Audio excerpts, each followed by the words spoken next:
side. Okay then. Let's play, shall we? Good evening. Hey, Craig, what's up, buddy? We're in a new place.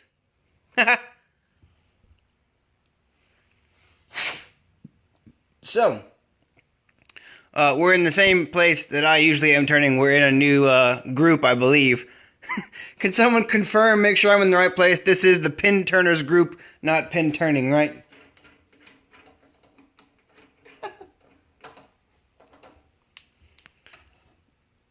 New shop, no, same shop, new group, I think. That's what I intended to be in anyway. Is a different group at the moment. I can never keep my life straight. Okay, so pin turners group. Okay, good, perfect. That's what I wanted. Alrighty then. Have not been in this group before, so hello, everyone who's here. Welcome to the show. Let's play. We're gonna. Hey Jeff, what's up, buddy? We're gonna try and make it. Frank, isn't it you I've been talking to about gluing the tubes and that sort of stuff?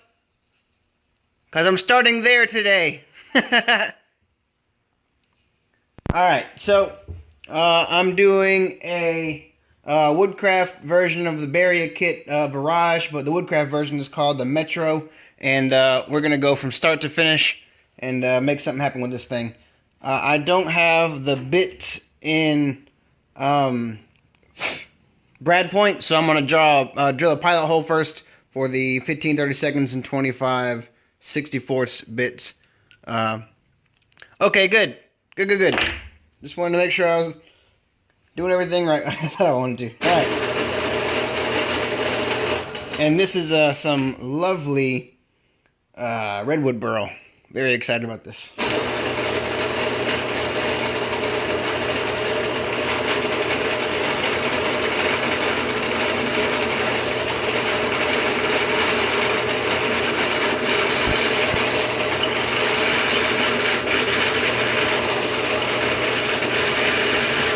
Hey Rick, what's up, buddy?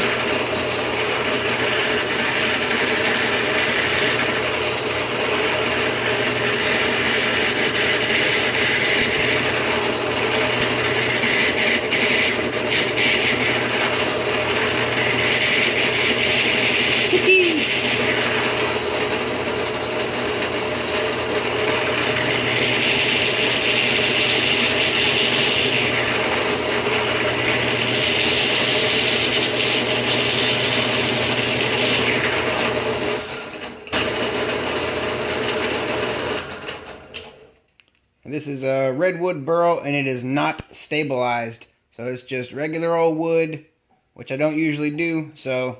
But it's my favorite thing to turn is just normal wood. So we're going to give it a shot here. And again, I'm just drilling pilot holes because I don't have brad points for these two bits. Not like that, you want on the crooked side.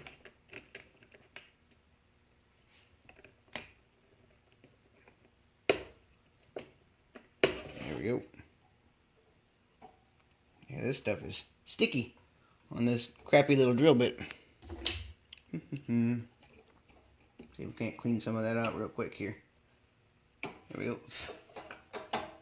That'll be... There it is. Yeah, very sticky stuff. Trying to hang on to my drill bit. Alright.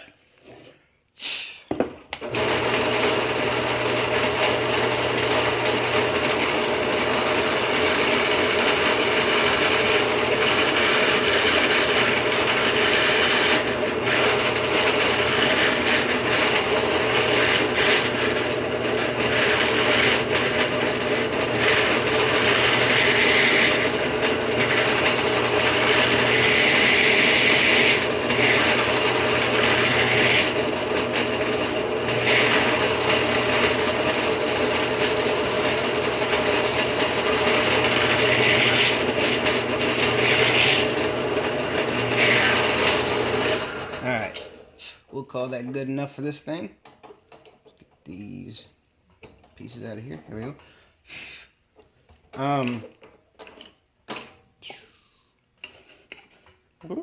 Had something to say, forgot what it was. Just drunk today. Alright. So let's see here. We got the body. You're good to mark which one is your body, which one is your cap, and put a little dash there to indicate how the thing's supposed to orient together. Makes it easy if you got stuff with really kind of particular grains in it and stuff that you want to line up properly at the end. It's good to do that little bit so they stay properly oriented when you get done. Alright, so that was just some pilot holes here. This thing runs a 25/64 and a 15/32 bit for this kit. Same as another kit by TM someone told me about yesterday. Can't remember what that was called, but that's the version in the UK is TM. And somebody made a really nice watch parts pin the other day on the TM version, and I thought it was really nice. Okay.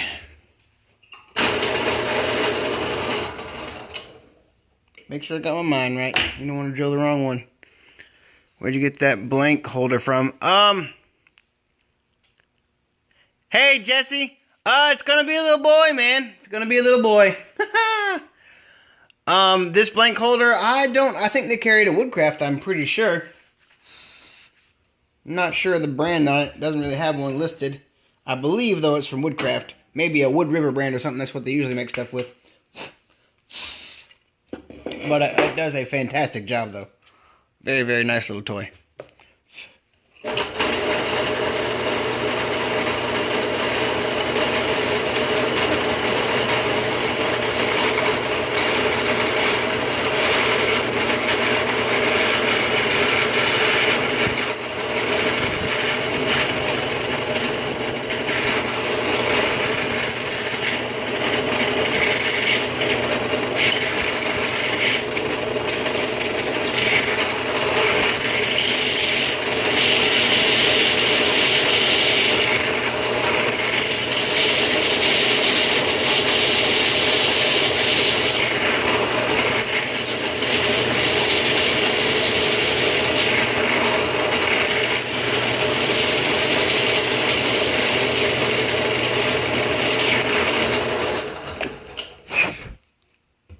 Thanks, buddy. Jesse, I got this blank from you as a call blank, and I'm cutting it up into a stack of pin blanks.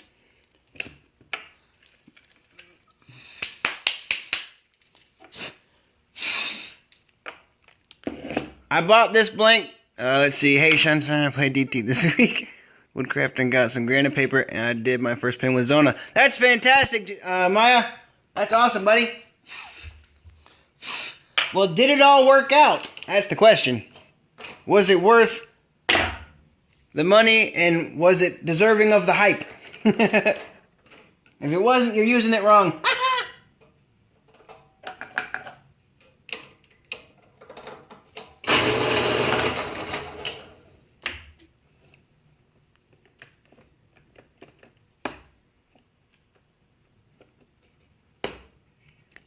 Yeah, Maya, we're pregnant, man. We've been pregnant for 4.5 months. We're halfway there, dude. Kid's showing up in March. You know, they just show up. There's no work involved.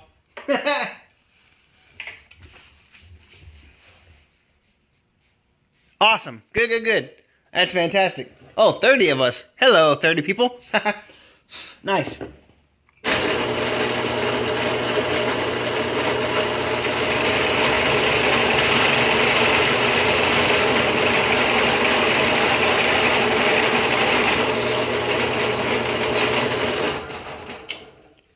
Hold on. This thing might be out of center. Jeez. Gonna kill it before we even get started. Can't do that.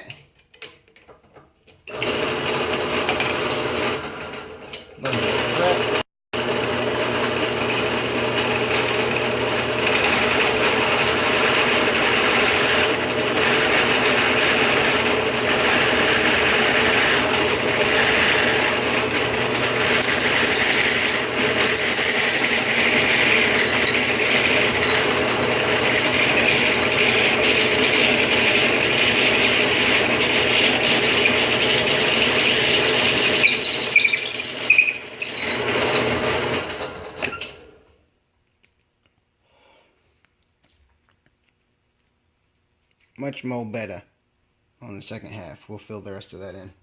Cool. Alrighty.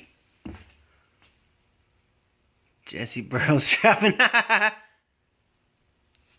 I do know how that happens. It was on purpose, as it turns out.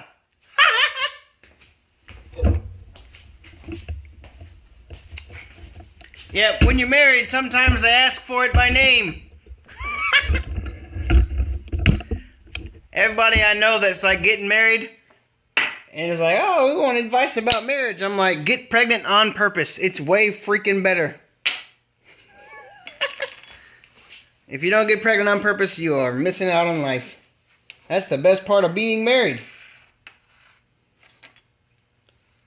Anyways, aside from all that inappropriateness, let's get our pin started properly. I think this is maybe 100 grit or something like that.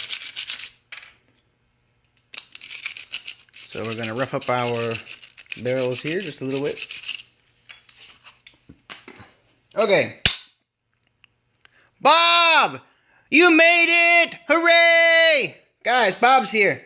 I don't know if you know this, but Bob is here. Woohoo! Fantastic. Alright. So, we have our cap and we have our body barrels here ready to go. So, Frank, this is the gluing technique of champions.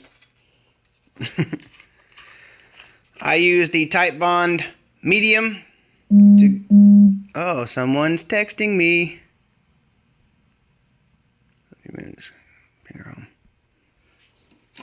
Cool. That was my mom. She's got my little baby. The one that's already here. Okay, so what I do, take my glue, hold the pin on the very end. I'll do, there it goes. I'll do 2 or 3 little lines, just like that. Spin around so it doesn't fall off. And then you just twist back and forth several times. Bring it in and out till all the glue gets all the way to the bottom. Now lock it on with our little piece. Hit it with some activator. Out the door. Now, after that, I had to come back and add a little bit of CA around the edges. That way you know you get good, I don't know what the word is, adherence around the inside of the end of the barrel. That's where, see, stuff like this, when I have my drill chucked in there and it was not quite in round, there you go, you can see it's got a little bit of a place where it's just, I mean, there's a hole right there for sure, right? And we don't want it blowing up right there, which is what happens to a lot of folks. So what you do is, good to screw up right at the beginning. That way everybody knows you're really good at what you're doing. I'll come underneath the table saw, grab a pinch of sawdust, pack the sawdust into the area around the barrel so it fills in that void. There you go, sorry. So you fill in your void with sawdust and you really pack it in there good so it fills up that space really nicely. And try to use really, really thin, tiny shavings. Just dust if you can get it. Table saw usually has some pretty good fine dust around it. So you can use that and fill in any voids you end up with. And then you can fill up your void with CA. And that will soak down through all of that and fill in that space and keep your blank from blowing out on that end. A lot of people blow out blanks on the end for that particular reason. And this will resolve that for you. Da-da-da-da. So, you know, sometimes the drill bit is not working at its best. and is cool. It's not the end of the world. There you go. That way you got something to trim off, and you can get right down to the barrel, and you're good to go. Now, I don't think I had that same problem with this one. Yeah, no, it's nice and snug. So that's positive news. Same setup for this one. Give it a couple little stripes of glue.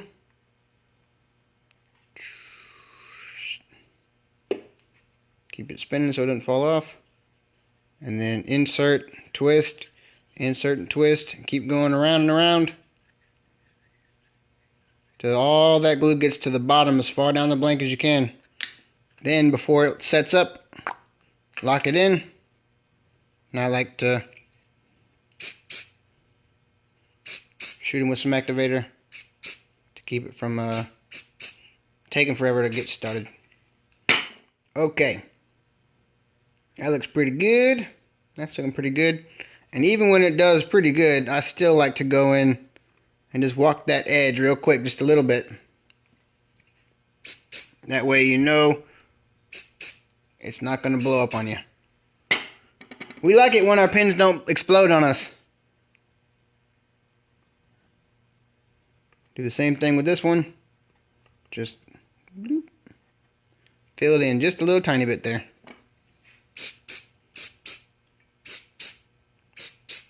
Christopher Gonzalez, what's up, buddy? Alright, now we no longer have to worry about blowing out our pin for the reasons of the stuff being not close enough to the barrel. So, one potential issue resolved before it's too late.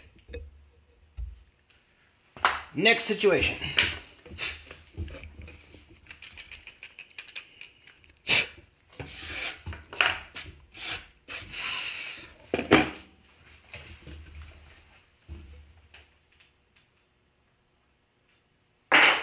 Okay, now we'll move on here to trim these barrels up.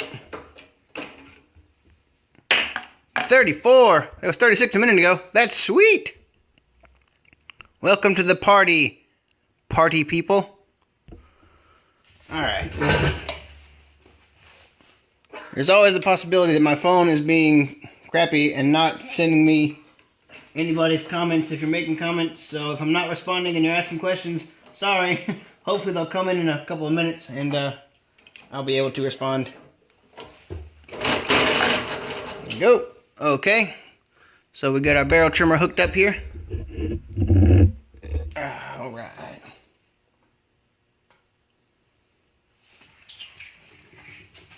One second.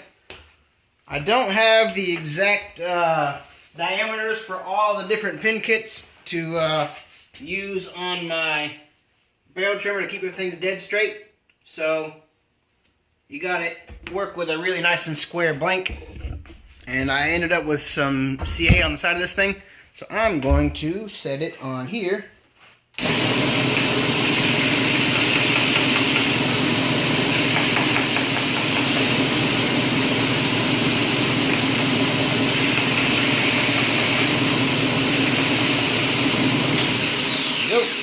Get rid of that excess CA there so it makes a nice square piece. And a nice square piece will chuck squarely into my little vise here. And that way I can barrel trim it properly.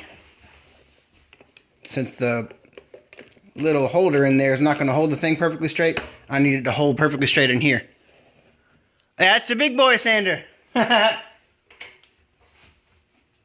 is a handmade special by my wife's grandfather.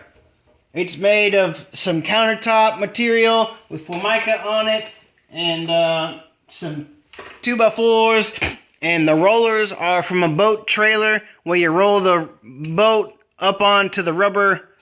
Hang on. Where you roll the boat up between the two rubber rings. That's what's piloting the actual sanding material. And then it's just tied onto a motor down there. And it's got a little pivot with a big ball screw in it. and you rotate the pivot thing till it stays nice and straight, and then it's built on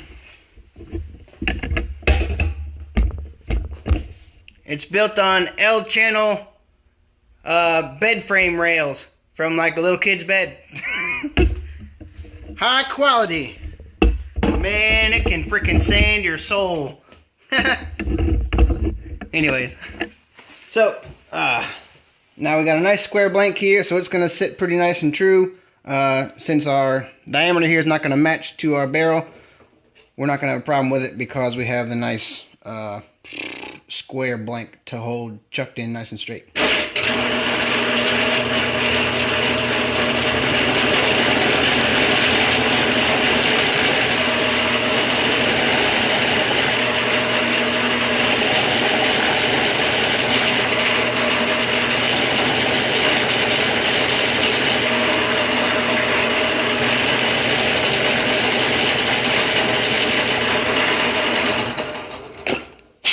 Okay. Alright, it'll be a little bit difficult to see. Hang on, let me knock some of this glue out of the inside of the barrel so you can see what we did with our little fill-in a minute ago. If you've got junk in your barrels, I got a little pair of kid scissors, but you can use any scissors. You can set it in there, and the scissors will pretty easily knock out any glue that gets in there for you pretty effectively. So that does a pretty good job. But anyways, might be kind of hard to see, but you see that dark area around the outside of that thing? That's where we glued in that dust to fill in the gap right there. And that's what saves us from having to worry about blowing this thing out. So, very helpful little trick there to save you from very sad things happening. And of course, now that I'm talking all this crap, I'm going to blow this thing up and y'all going to go, well, you suck. But no, that does a pretty good job keeping you from having that happen to you.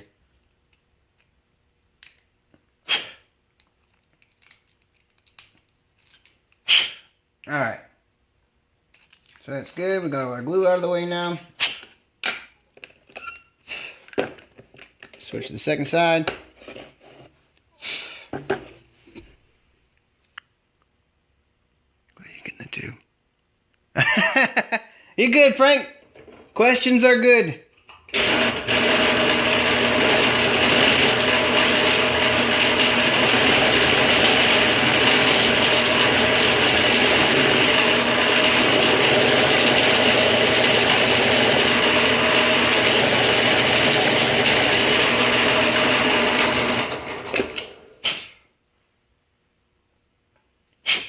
Go.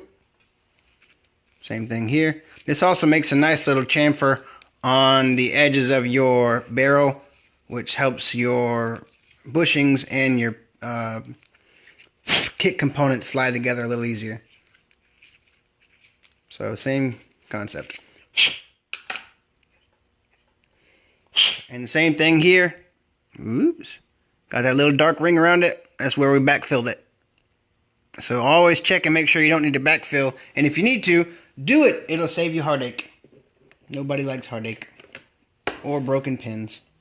Alright. This one's a little tighter, so we're probably not going to have as much noticeable ring inside it. But there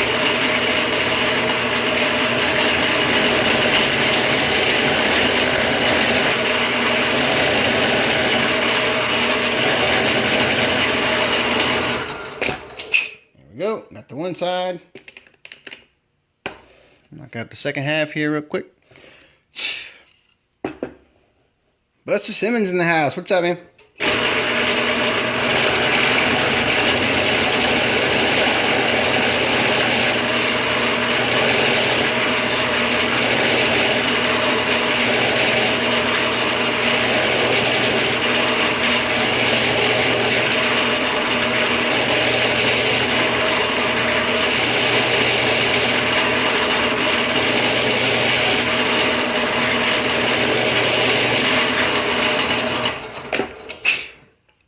Try and always make sure you don't go too overkill with your barrel trimmer and change the actual length of your pin. Never seen a drill press that light only comes on when drilling. Yep. It's got a switch for the light, but the switch is disconnected. So the light switch is right there, and it's disconnected, and the wiring is tied into the foot switch. So no switch. Hands up.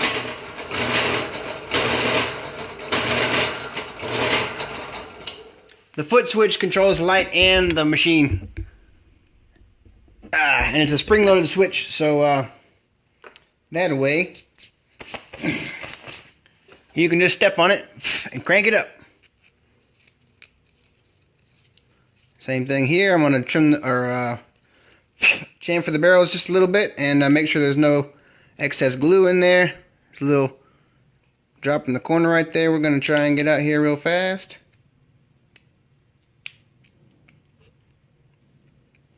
Appreciate it, Joe. There we go.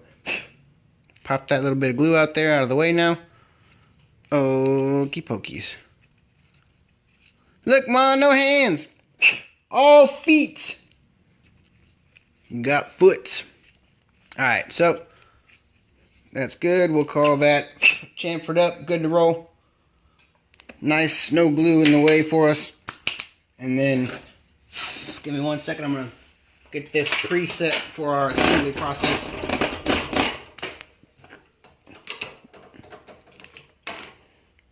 Real fast. Go. If you don't have a pin press, don't freaking buy one. Get a piece of all thread rod, put a little plastic foot on it, use a drill press to assemble your pins. It's way more sturdy. 1,000 times more sturdy than those little hand-done pin presses like that are built like this. Them things suck. Like maybe they're okay if you have them bolted down to a table, but otherwise I don't like them. They're pretty terrible to me. But maybe I'm just difficult or something. I don't know.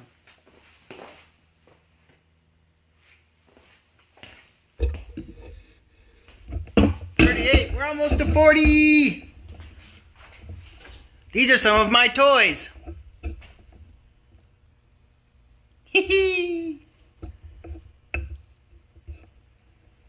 Those are the big boy toys. That's my kitless pin. That one was awesome to make. Did that guy at the Southeast Pin Gathering. Cut all the threads and everything into it. No kit, no metal components. That was fun. So that's my little toys. My little stack of toys. Bloop. Alright, anyways. Back to today's stuff.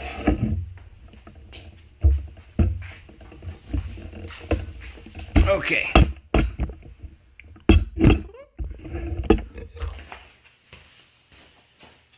Okay. So, with a lot of these fountain and rollerball kits, you got different size bushings for almost every part of your kit. So keep tabs on which bushings go where and try not to get the wrong ones in the wrong place. Most of them, a couple of them are different, but they're usually pretty obvious. But most of them that are rollerball and fountain will have the cap dimensions for the front and back bushings the same. So those ones are usually pretty cool. Not much to worry about on those.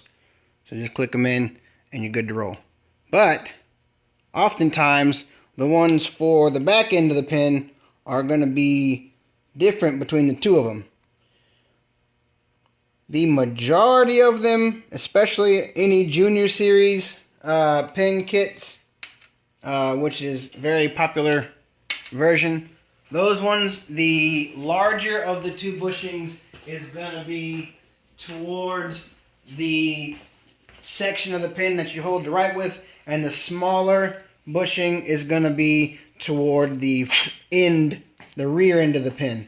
So try and keep tabs on that. Most pin kits will have instructions you can download for free, which will tell you where all the bushings go and what the drill sizes are. So keep tabs on that. Alright, so One side, two side, red side, blue side. Alright, so we got our cap locked in nice. Now this is where you want to have your thing detailed, which side's the cap, which side's the body, and which directions they go to stay together. Okay. Now we got our body section. The big one's going towards the cap. The small one is going towards the back of the pin. Boom. Now we are set to go. Sorry if you're just joining us and you've watched me 100 times and I never go through all this crap and you already know how to make a pin. Sorry, I'm doing some hopefully somewhat useful tutorial stuff today, because I've never been in this group before and I don't know who is new and who's learning, and I don't usually start this early in the process, so wanted to try and explain some stuff if anybody was interested in the deets. So now if you're using a mandrel, take your pieces. I like to get a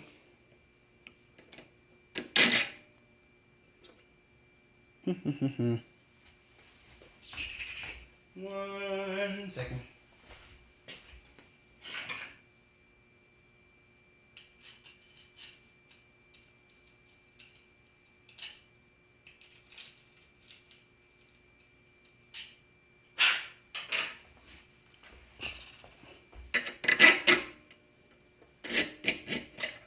No, come back. Doesn't want to go on. Hold on. Difficult little thing. At some point I must have tried to run this between centers, and that does not always work out on standard non-turn between centers pin kits, so careful when you do that. Hey Becky, how are you? There we go.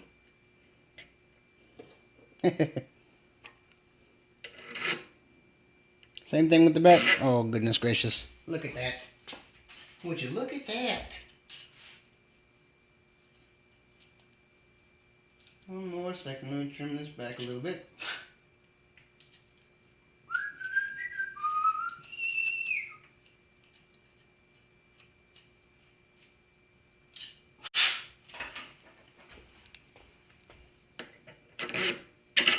There we go. Alright. Back at it. Woohoo! Yep, so if you try to turn these things between centers, make sure get the adapters if you want to do that.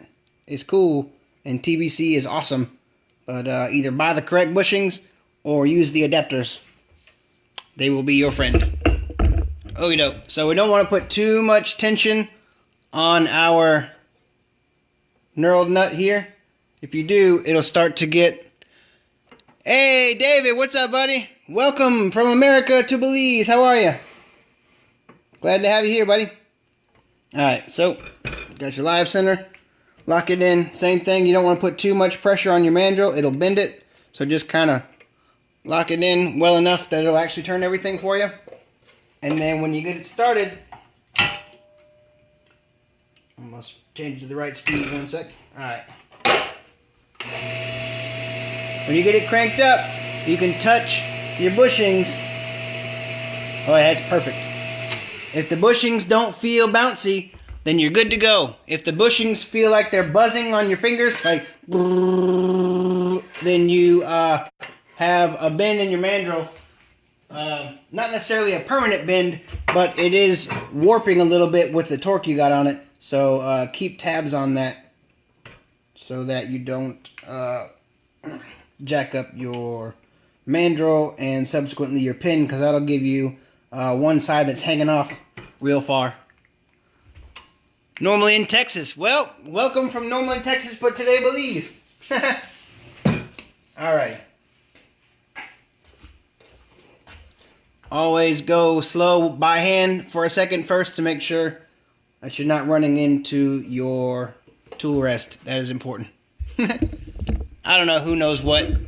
I know a lot of y'all are way experienced, but just pass along info for anybody who might not know. Alright, so this is going to be some awesome Redwood Burl. And this pin doesn't have a home yet. Most of my pins are sold before I make them. This one I was just like, I want to do just a regular piece of wood for a second because I never do that anymore. So today we're doing a regular piece of what I'm guesstimating is going to be stunning Redwood Burl. We're going to crank this up at 2670 RPMs here. And we will get it cracking. Alrighty. So, let's get it started. Alright. Crank the vacuum. Let's party! Mandrel savers, I don't know, I never used one, I never had one. I've always had just a live center and I've never had any problems. I've learned about not locking your pieces on too tight, but that just comes with practice and experience. I've heard people swear by them, I've heard people say they don't work, I've heard people say they ruin their mandrel. I think everything depends on how you use it. If you can do a good job with the live center on your mandrel, fine, don't mess with anything else. If you've got a saver and it works good, cool, use it. I don't think it's a must-have. I think it's a good thing if you've got the money and you got the time and you get your hands on one, cool. Alright, let's get it going. Jim Godoy in the house.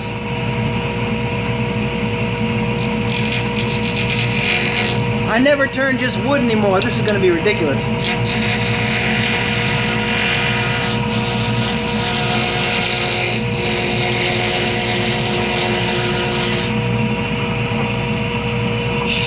There you go. Joe likes them.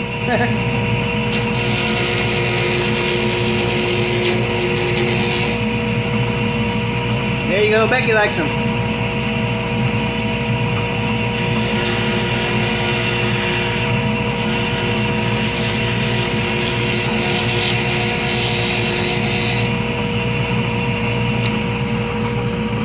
Jim, will you shoot me your... no seashells, please, Jesus. Jim, will you shoot me your address in a private message so I can send you your shell pin? I've got it ready. I need to ship it to you. Hey, Gary.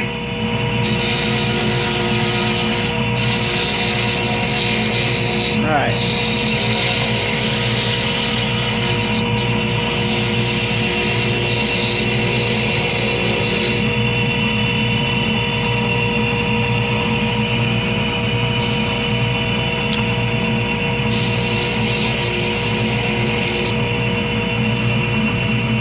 Oh, no problem, Jim.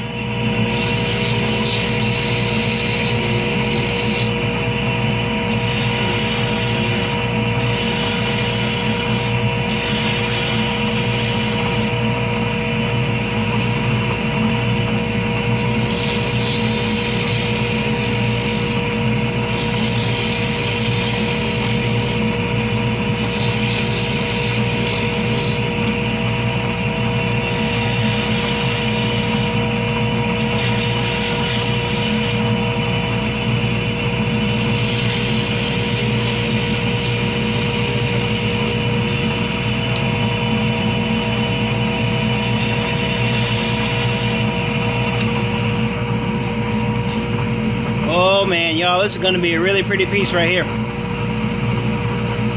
That's going to be, woo, it's going to be nice. I'm excited about that. All right, I'm going to knock down this side till it's round, and then we'll move our tool rest in a little bit.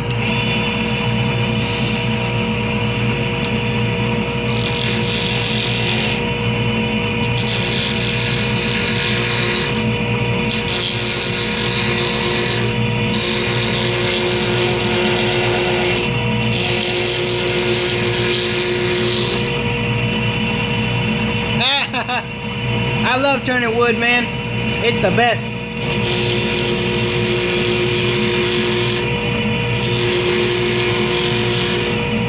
It doesn't take so dang long.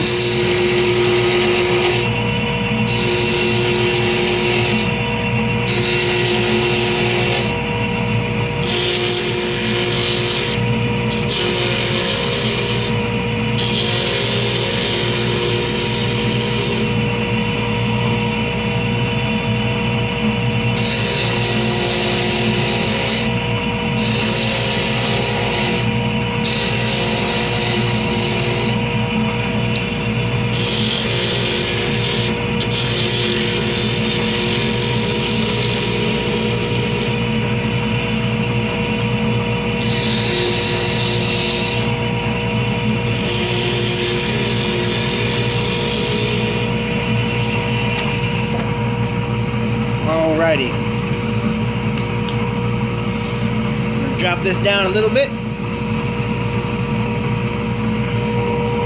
I'm gonna walk it in a little bit.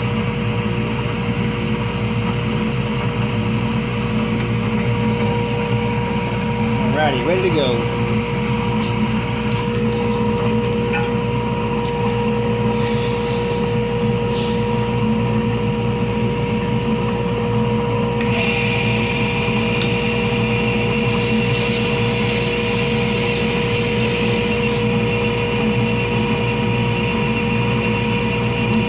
Fantastic, Rich.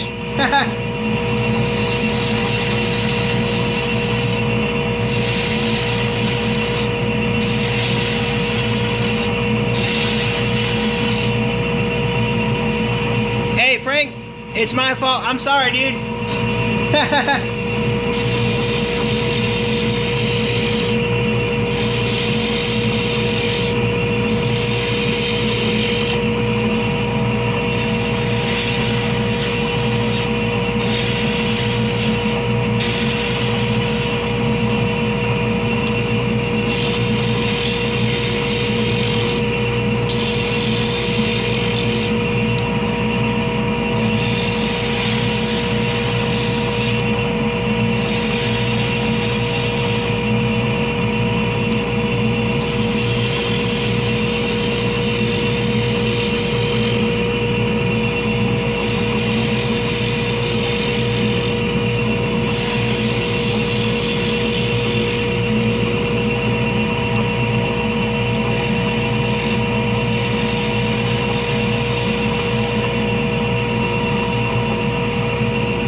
Jeff. It's a good tool. Let's get you guys down a little bit closer. Alright, give me 1 second. I'm gonna go sharpen this tool real quick. We can make a nice smooth edge here. Get this thing finished.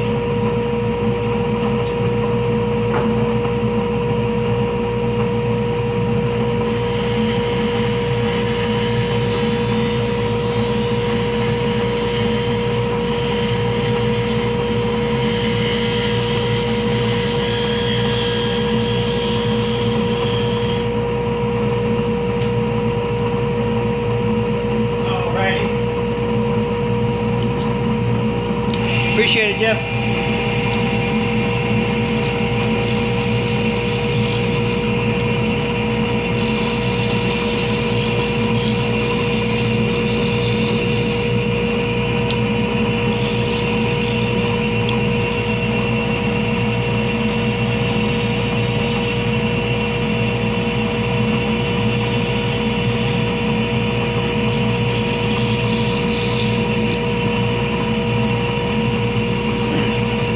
We'll call that good enough for that.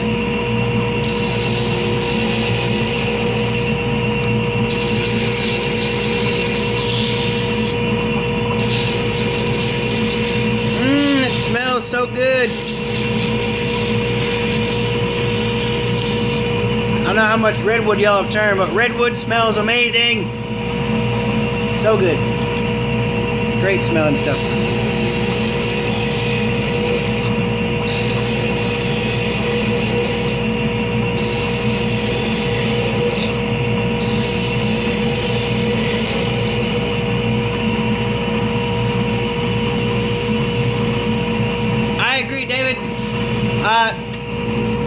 I have a terrible habit and system of sharpening. I suggest not doing it the way I do it. I got a little 6-inch high-speed grinder and I just set it on there and run it. You can see how horrible the angle on my tool is. I call it an asymmetrical grind, which is which is BS for I'm not good at this. And it's almost dead on 90 degrees over there, and over here it's beyond 90 degrees, and over there it's a little bit less. So don't sharpen like me. Turn like me, but don't sharpen like me. And don't take my sharpening advice. I don't even give sharpening advice because I know it's bad, but it cuts a freaking really pretty piece, so I don't know, you know.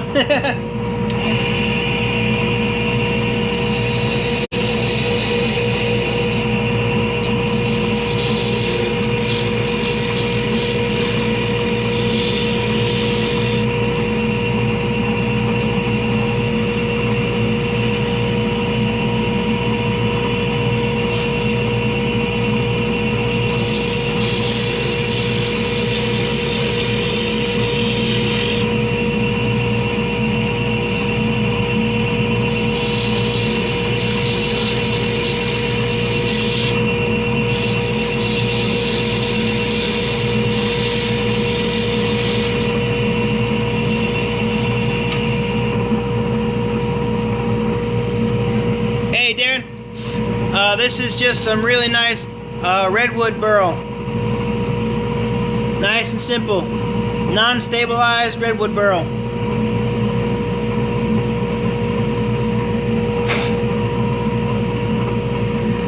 Speaking of it being non-stabilized, let me fill in this little gap a little bit right here so it doesn't fall on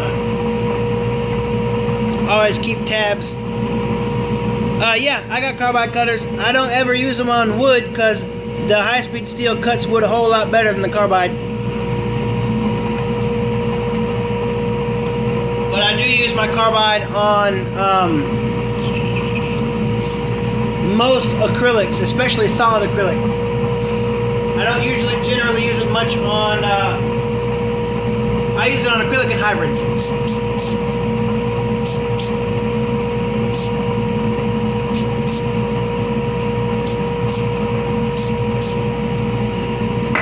Alright, I gotta stop using that or I'm gonna run out before we finish this show. Alright. Let's roll.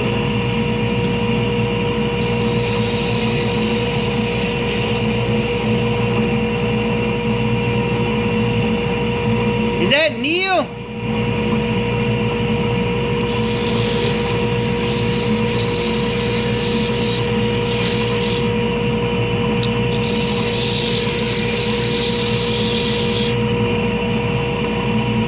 Hey Neil, we got some Redwood Burl, buddy.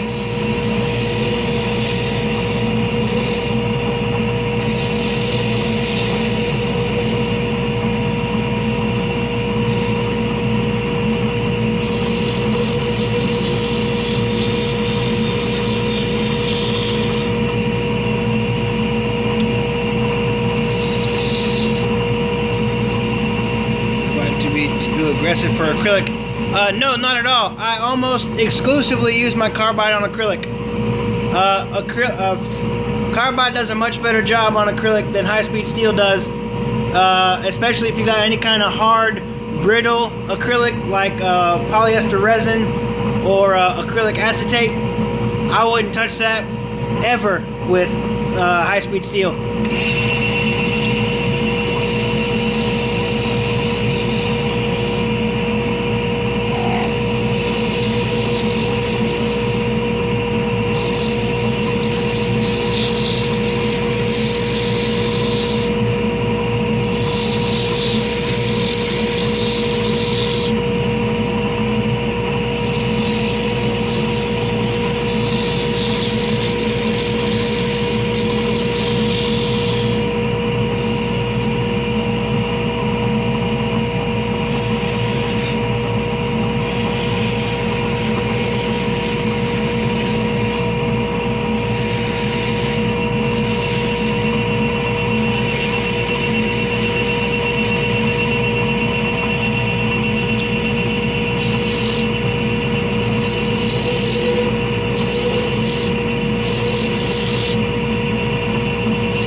Alrighty.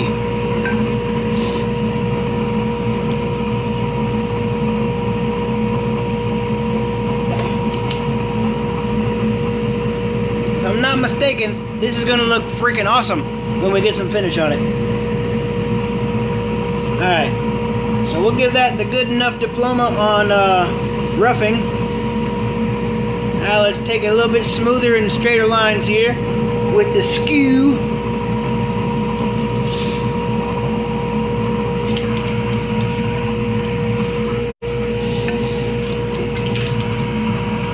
Alright, let's play skew ball.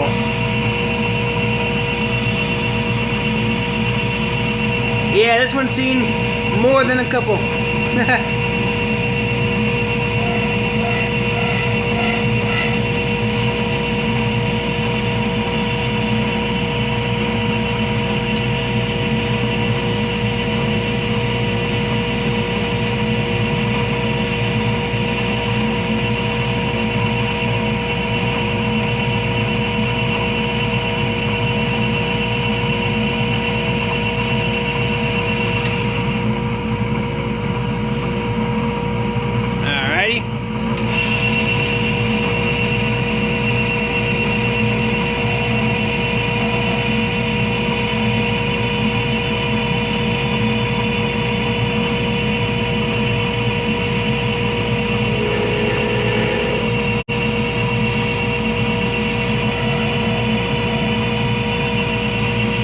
Ethan Cook's in the house. Yeah.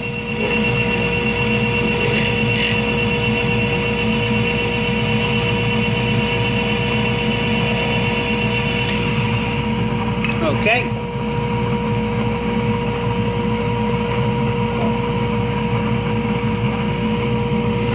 Good stuff, good stuff.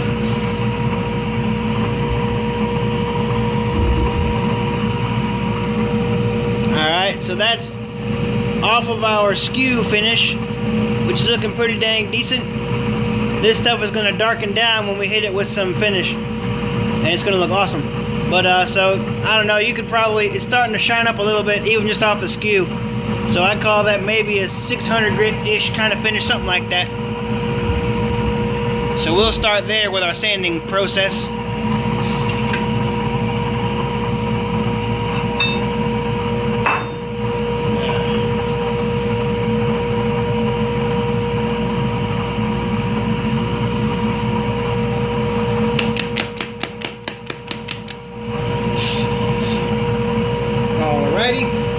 We're going to start as per usual with our 240 grit Festool granite paper.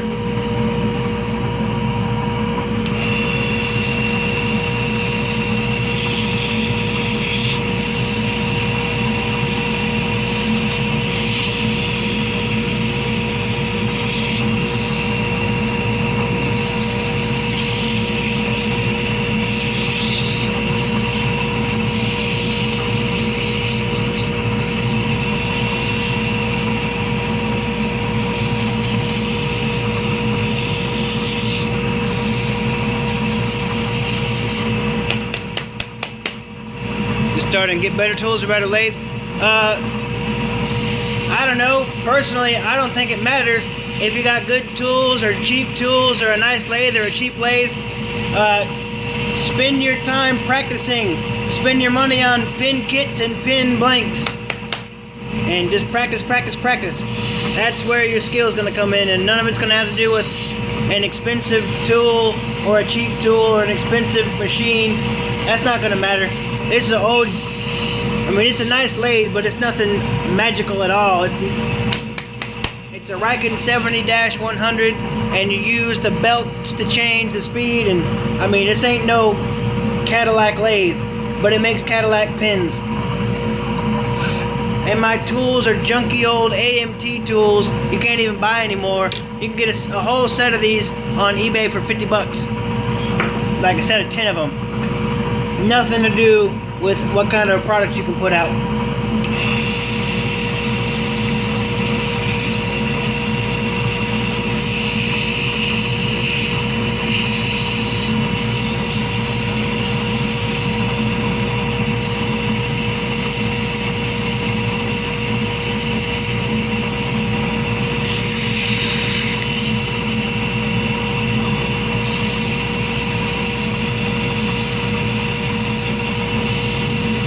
I do my last tiny little bit of shaping with the 240 grit.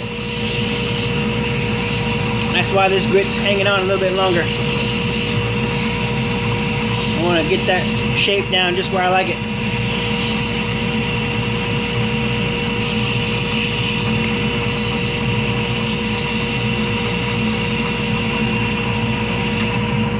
Okay. A little bit of lateral. Just get rid of any potential scratches. There aren't really any on this, but we're going to clean it up just to make sure. Alrighty. So that's coming off of our 240 grit.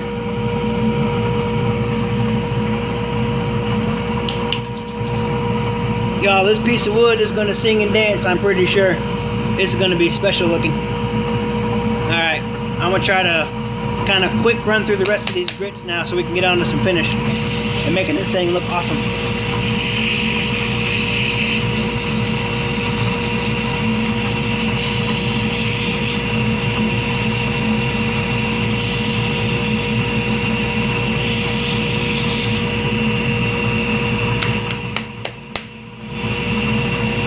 Hey O'Neil,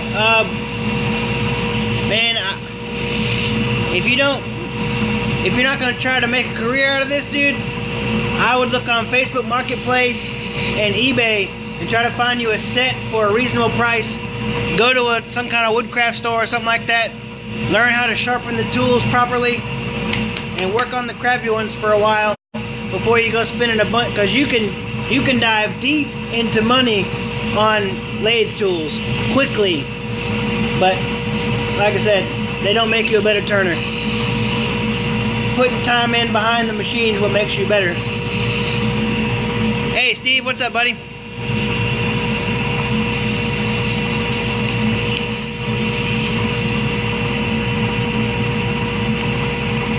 Alrighty, on to some 600 now.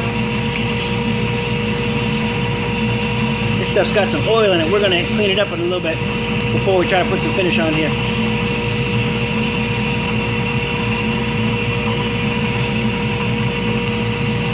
On to the 800 grit now. Yeah, no problem, man.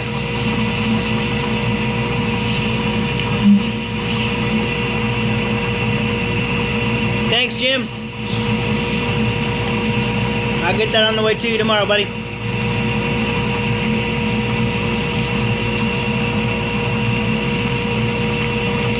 Alrighty.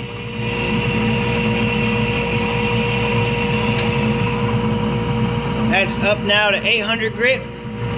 I'm gonna clean it off with some denatured alcohol real fast. I think I'm gonna put this denatured alcohol on relatively heavy because this piece of wood seems pretty oily, and I don't want it to not try to adhere nicely to my CA. Or I don't want the CA not to adhere nicely to the pin, rather. Whichever way you want to slice it.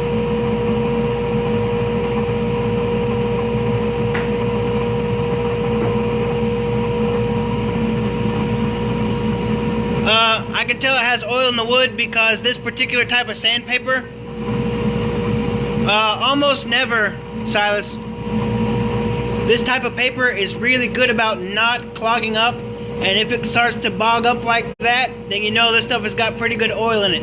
Because this is my go-to sandpaper, and it almost never clogs up. So when it starts to, that's a good indication on a non-stabilized piece of wood that's got a lot of oil in it.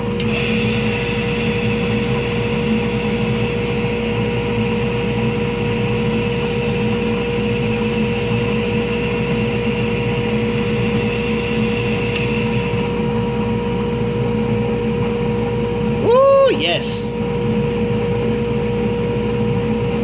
That's lovely.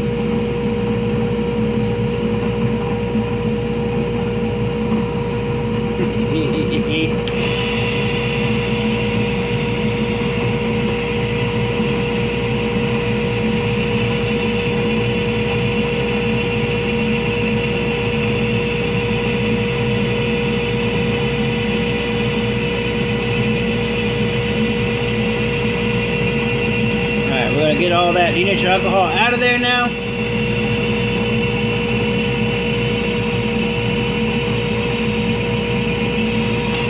Here we go.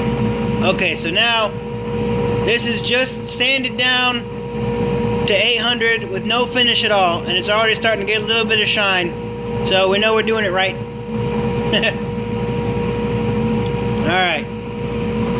can't wait to see what this looks like in a minute. Woo-hoo. That is smooth, y'all. That is, ooh, it feels good. Very nice. Okay.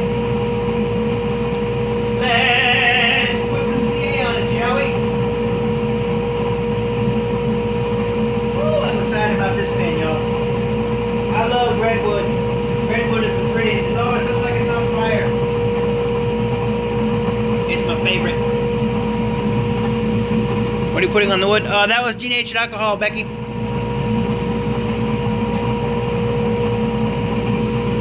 Okay, the moment of awesome. Let's see what we got here. Woo-wee!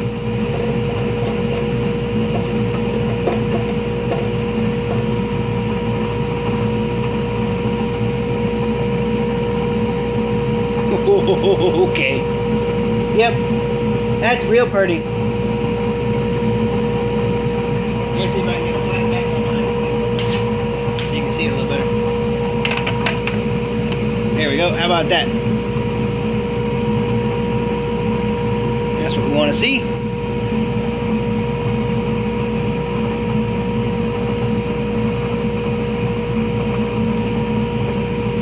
Alright, we're going to come back from it a couple of feet. Give it 2 quick sprays of activator. Maybe 3. Appreciate it, Rich. Yeah, I'm digging this thing. Redwood is the best.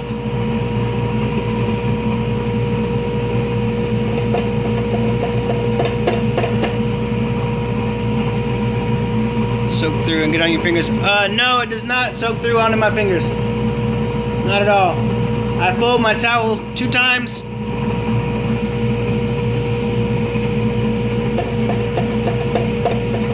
The towel, or the vacuum actually sucks away a lot of the horrible smell from the CA.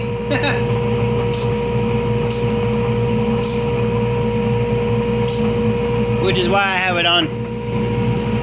As soon as I get done laying my CA coats on, we'll cut it off. But it keeps you from hacking up a lung.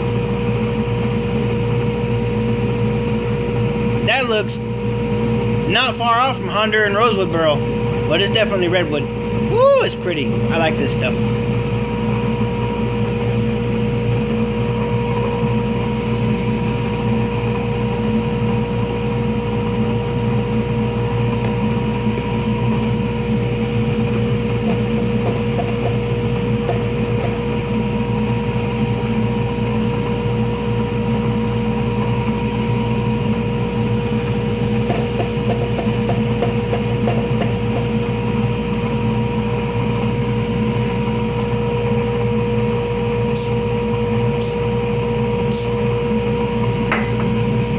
Yeah, medium CA is what I use.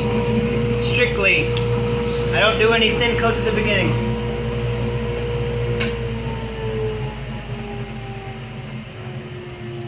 This is medium. Good old medium. And that is 4 coats now. Nice and dry. Let's move on to the 5th coat here.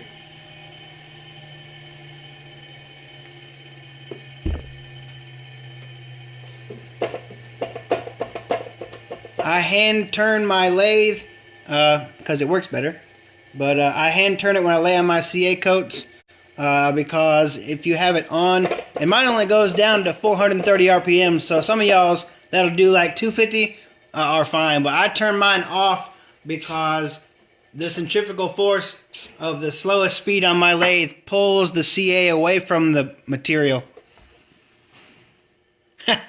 Appreciate it, Rich. There you go. Now you're starting to get some of that kind of fiery look to it in the back there. Oh, I love Redwood. It's my favorite. There we go. All right. Alright, coat number 6 coming up here.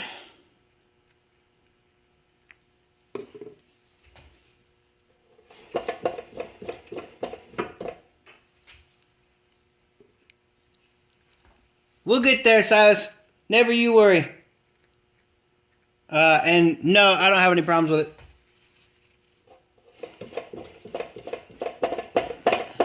I mean, yes, they stick to it, but that's part of the plan.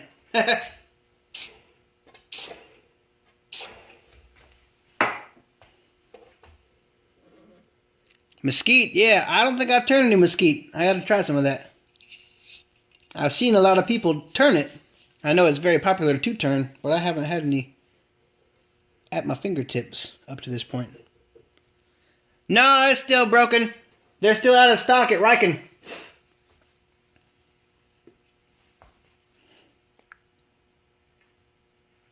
Alright, last coat here.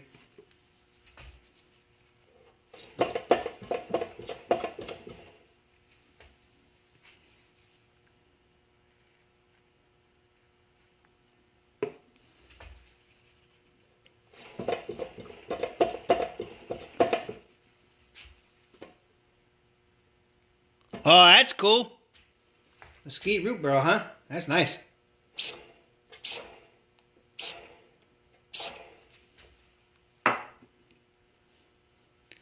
There's only ever a couple of pieces when it's nice stuff.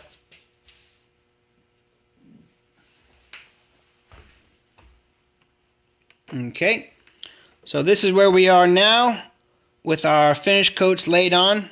I'm going to let that dry for a minute or two. This piece of wood is pretty.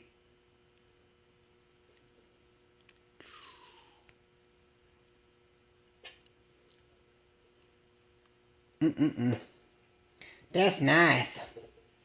Okay. Close up the CA glue here so it stops stinking in my nose.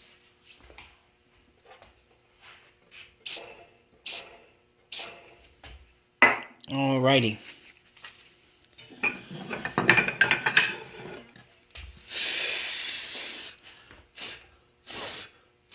Let's get our tools out of the way so they don't get beat up or moist while we're wet sanding here.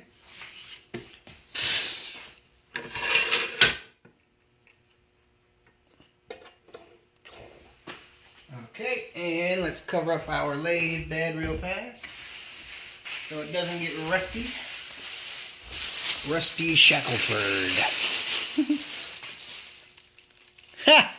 It's not too bad, but it's rainy. And with the rain and mild temperature, I was like, alright, no flops tonight.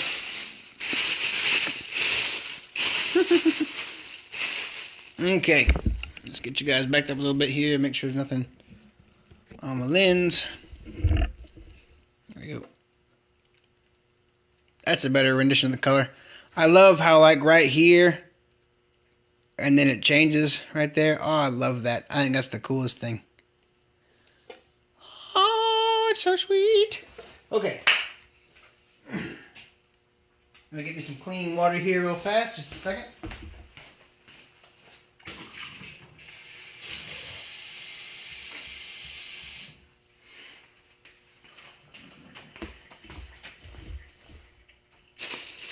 There we go. Alright, we got some clean water in our bucket here. I'm going to bust out our #1 micro meshing pad. And then we'll scoot on as usual to the Zona paper. So this is a part of a set of micro mesh pads. I'm not sure what grits these are, but it's got 3 or 4. No shark song. There's still time, Dave. There's still time, sir. Alright. I get both hands nice and moist.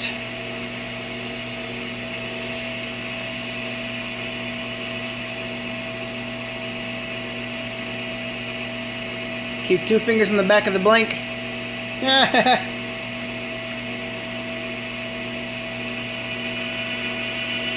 And with the micro mesh, I'm just going to remove the texture till it's nice and smooth for us.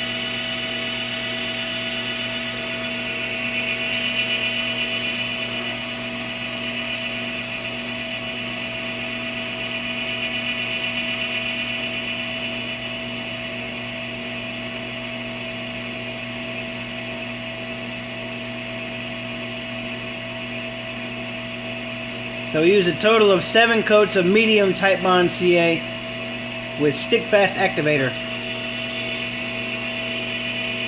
Alright. Clean that up. On the 1s and 2s. No, it was last night, Rich. No, it was the night before last. It already happened, that's all I know. Alright. Now we got all the texture down with our first couple of micro meshing grits there. So, go around, check for any shiny spots. We're golden on that. So we'll move on now to our trusty Zona paper.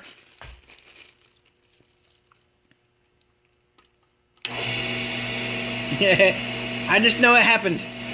That's all I know. I was there, and I had the good food.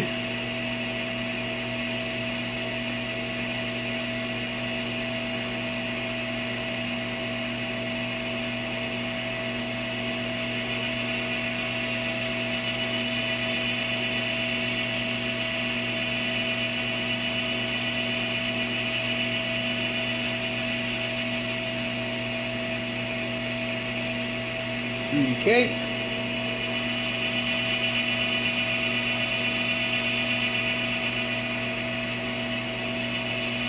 Keep those 2 fingers on the back of the blank and you can feel when it starts to get to the point where it's no longer becoming more smooth with the grit you're on, then you know you're ready to go to the next one.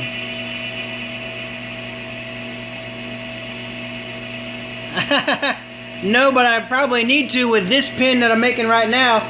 But it's the only pin I got on the docket that's not already sold.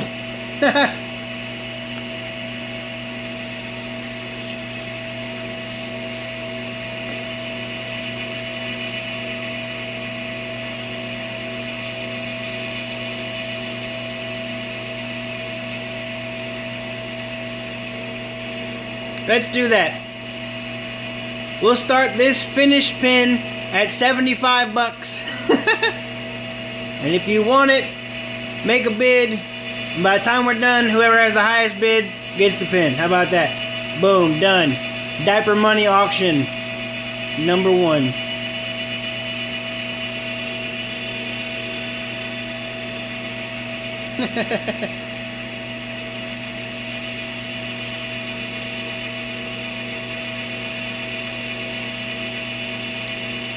This is gonna be it's the same kit as the Barrier Virage, but it's the Woodcraft version, and they call it the Metro. In chrome and fountain. I might have a chrome rollerball tip I can put on if I'd rather.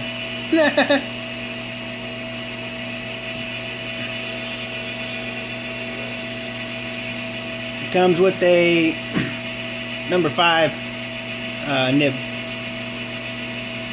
And my second pin today took me all day. How many pins can you make in a day? In a day, I don't know, Bob. I usually try to only make 1 a day, and I try to make it on here because they sell really well that way. But if I was in production mode and I wasn't answering questions and trying to be mildly entertaining, I don't know, I could probably do a pin in an hour and a half from start to finish. And if I pre-drilled all the blanks and got them ready to go, I could probably do them in an hour a piece. So, I don't know. I could probably do 10 pins in a day before I got pissed off and was like, I'm not doing it anymore. I could probably do more than that, but I would probably be angry at the end. I try to do it to where it's mostly just leisurely and I'm not in a rush, and that seems to do well for me. I got more time to pay the attention to detail that the piece deserves, and that's always fun. You dip your paper in the water, Gary, because it keeps the heat down that would be generated by the sanding materials. It makes it lubricated, and it makes the sanding substrate last way longer. So if you took one of these Zona papers and dry sanded with it, you could get 1 pin out of this little square. if you wet sand with it, you can get 6 pins per square. So it multiplies your longevity of your sanding pieces by a factor of 6. Exactly, Rich. Yeah, I want it to always be fun. As long as I'm having fun, I'm going to keep doing it. If I get bored or angry or it becomes too much, it sucks.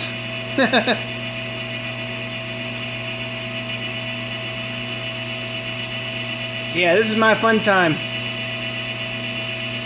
It's going to be fun or I ain't doing it.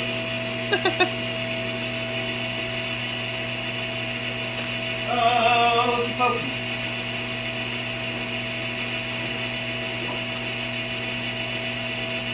Let's dry that off and we'll look at our Zona paper finish. Ooh, yes. Alright.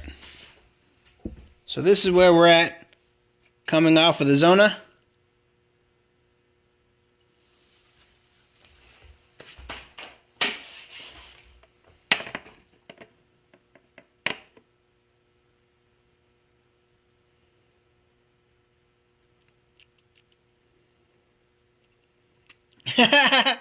It's all good. If nobody buys it on here, I know somebody will buy it for 125 bucks and I'll sell it to them. But if somebody wants it to start at 75, they can have it.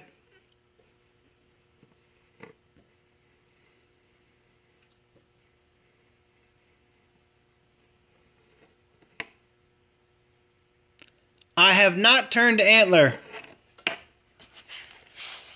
Ah, Rich Crow is after it. There he goes. Alrighty. We got one bid. How about that? Cool.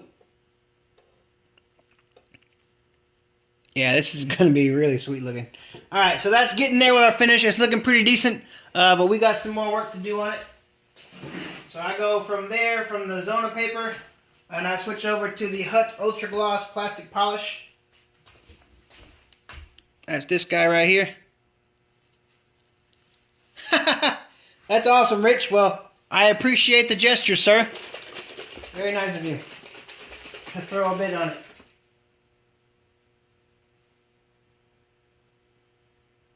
I think I've also never bought a pin from another maker either. So, much appreciated, sir.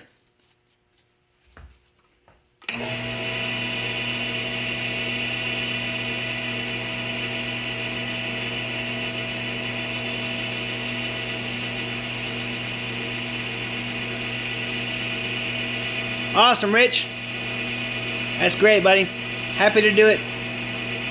Happy to try and put out hopefully decent content and hopefully help somebody get started if I can get away with it. Or even if you're good, I don't know. I'm not the best by any means at all, but you know, if I got something figured out, I try to pass it along. To me, that's way more enjoyable than selling expensive pins. I like to sell expensive pins very much, but I like the camaraderie in the groups and stuff even more than that. Take some water, clear off all of that buffing compound. If you leave the buffing compound on there and let it dry, it can make it look hazy, and then you'll think your pin finish is not as good as it actually is. And that is a sucky feeling.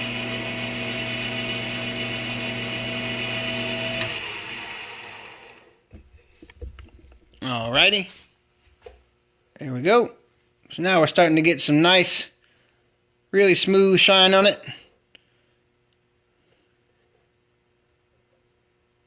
Appreciate it, Rich.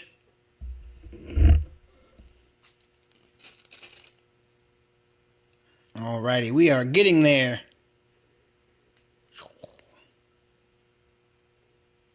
This thing's gonna be nice.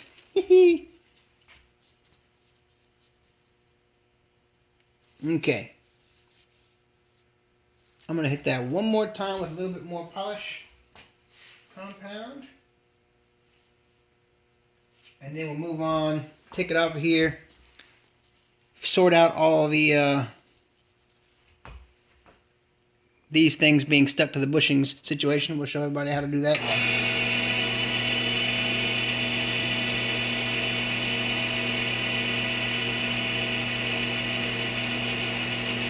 Bob, I'm a machinist,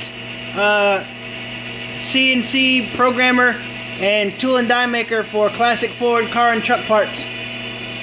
And I spent 10 years coaching gymnastics. I don't know. I do a lot of stuff.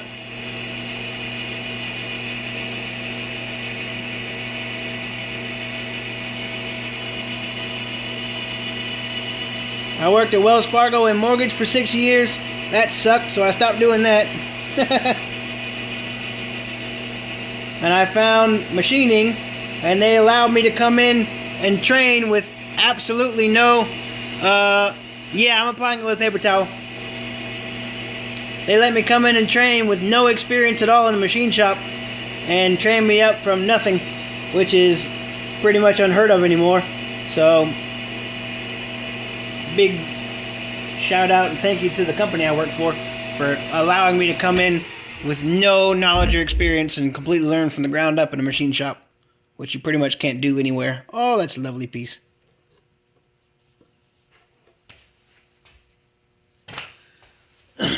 And what was on the paper is Hut Ultra Gloss Plastic Polish. This stuff right here.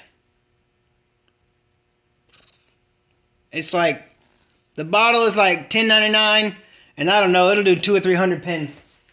So pretty good return on investment. It's a pretty cheap thing. A husband, father, motorcycle enthusiast, singer, gymnast. I don't know. I do stuff that's fun because it's freaking fun.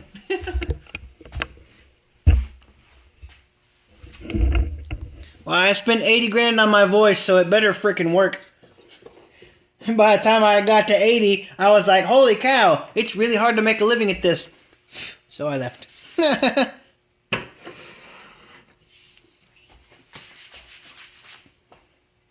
I got some buddies from college who are, I'm pretty sure, going to be big time. And they are awesome folks.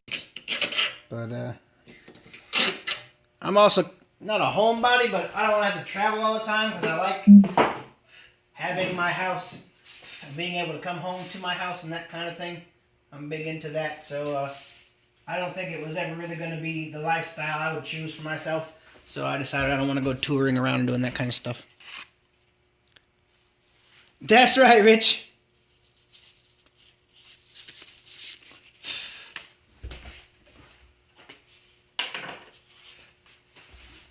Okay.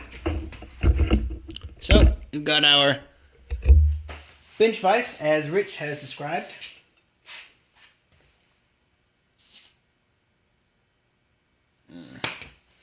So, we're going to lock these guys into the wood vise. Here. Pop them off. Simple. Alright, that's a one. Bob Corman in the house.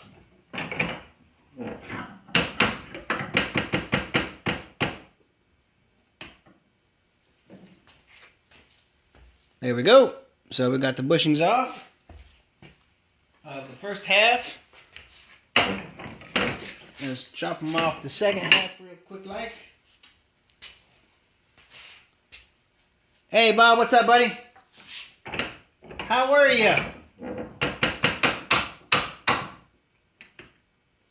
Nice and easy. I like that. Travis, what's up, buddy?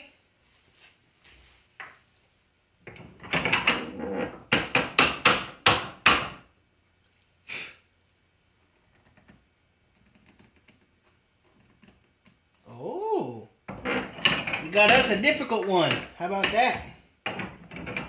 You ain't gotta act like that.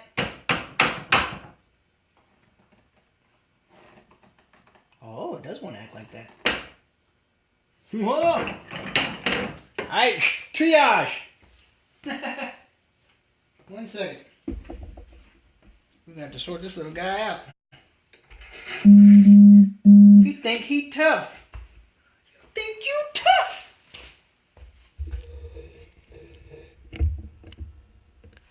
Ha ha ha! Alright. Let's see what's what. Guppy in my ocean. I don't own the ocean, I'm just here hanging out. Get a couple of more bushings here. Bloop bloop. Not that one. Wrong one.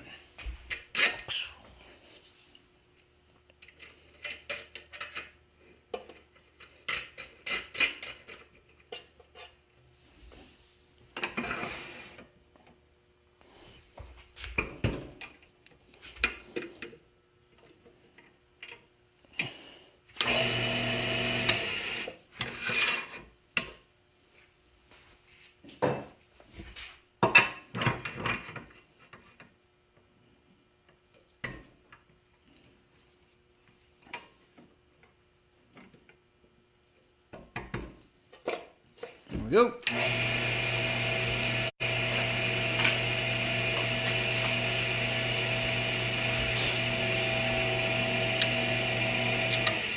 Too high.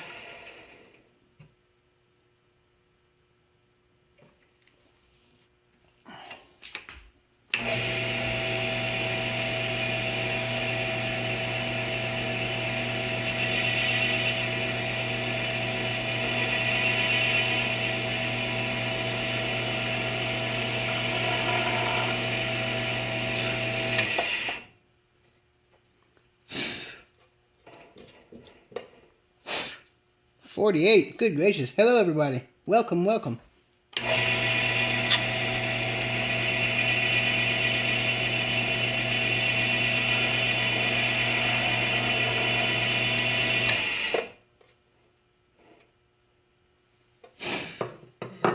There we go. Cool. We haven't touched our finish at all. The suspense. Yes. Good. Suspense is good.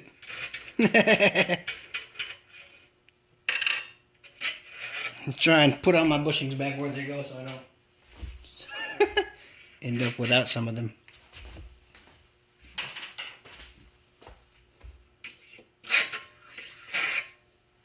Don't be killed by the suspense.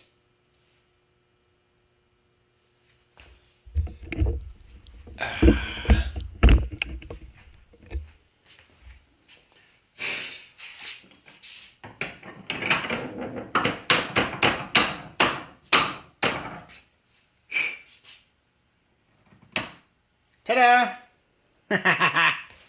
Success! Let us see what Squirt does flying solo. Watching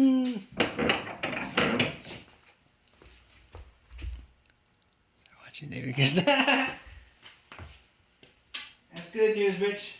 Glad y'all are here to hang out and watch the show. Always a good time.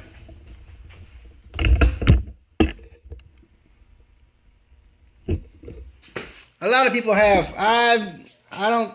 I've messed up maybe 3 or 4 over I don't know how many hundreds of pins I've made. A pretty good number.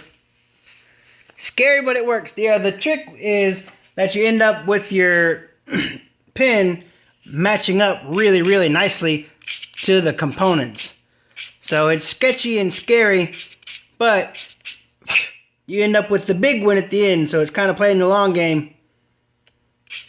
Gotta have nerves of steel or be stupid. No, I haven't actually used that set of bushings in a while, and that's why it's stuck so much like that. But I usually leave the layers of CA that are on there, and that way when I'm turning on it the next time, I end up really kind of cutting away that excess CA with my tools when I'm turning and sanding the piece down, and I end up at the exact right point by the time I'm done. Saw assembly. Yes, sir.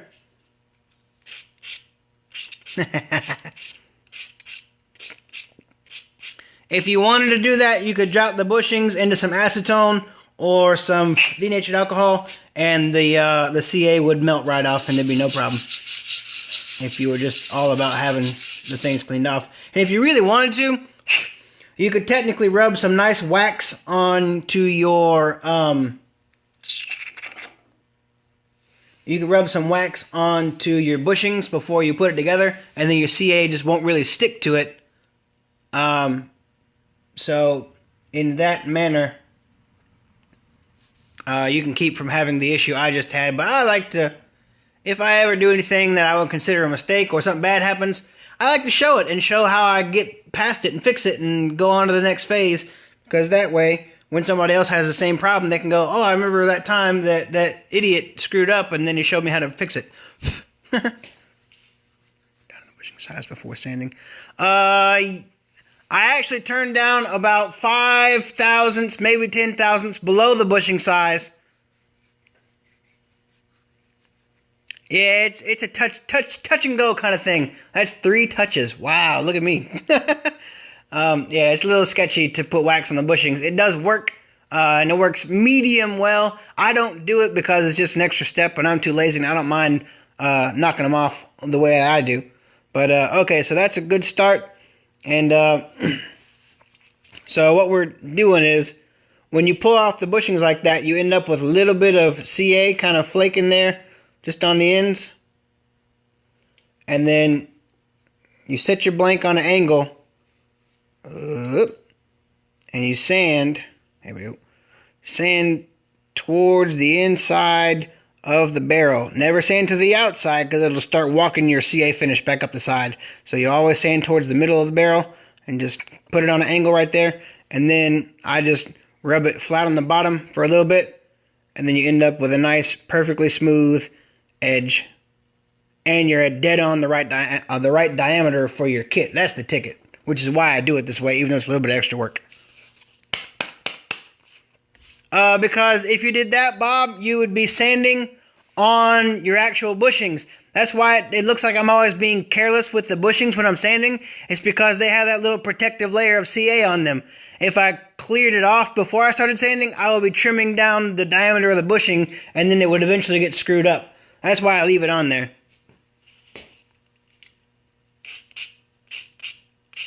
If that makes any kind of rational sense to a reasonable person.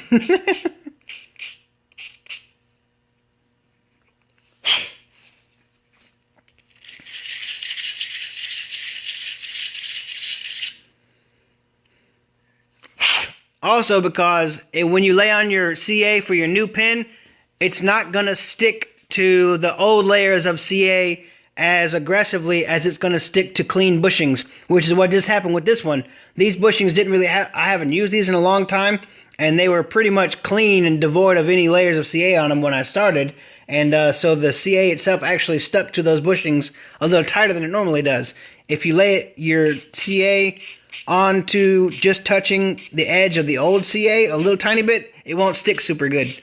This is 320 grit, Becky. And I just use it just barely on an angle, so it's never going to really touch the actual side of the pin. I know, Bob, you're right.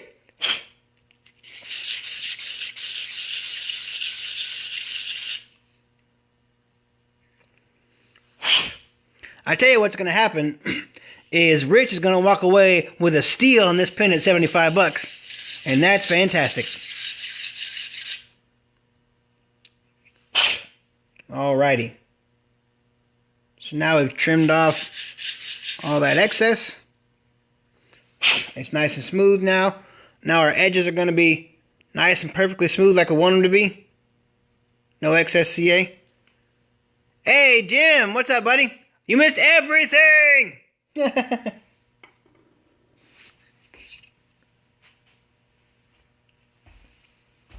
Okay. So that's good for that. Now let's make this thing shiny. It's kind of shiny, but it's not shiny enough yet. So we're going to make it really, really shine now. Is that the foam back paper? Yes, it's the foam back paper. That's correct. Frank?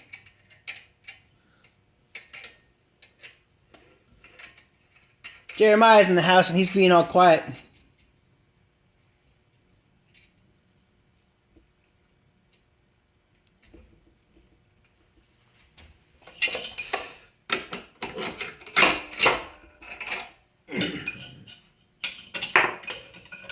Okay, let's throw on our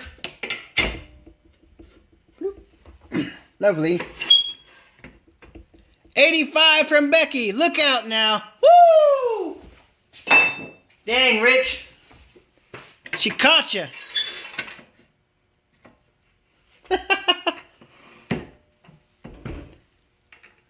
Becky with the sneak attack in here. Good gracious. Look too fast. I slow my lathe down for the buffing wheels. Maya's in here just laying in wait.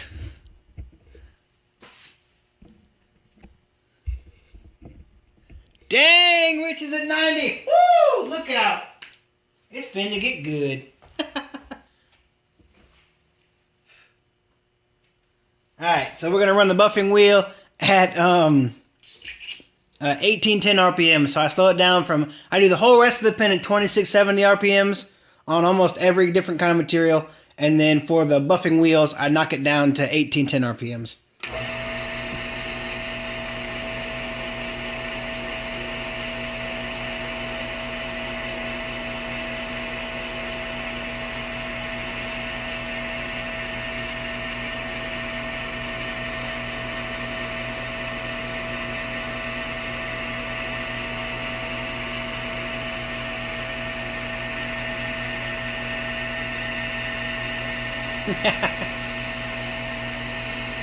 Baby fun. Yeah, I know, dude. Luckily, we still have all the stuff from the last newborn. So, and we're on team breastfeeding, which saves me like $1 million. So, it's not too bad of a situation to be in. And then we got cousins with all kinds of clothes we can get for free.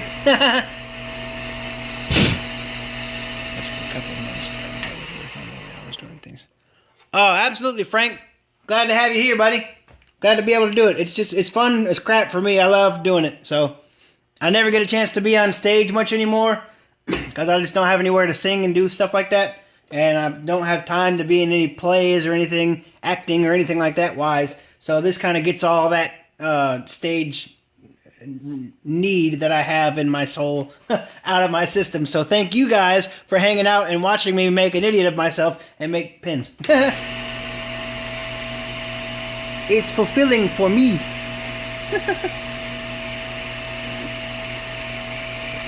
So we got the buffing rouge, the blue buffing rouge on the left wheel, and this wheel is clean.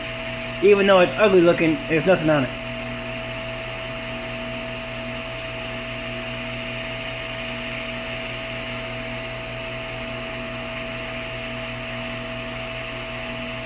Appreciate it, Frank.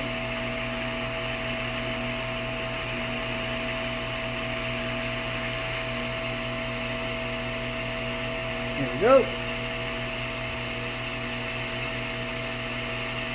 Alright, we'll call 1/2 done.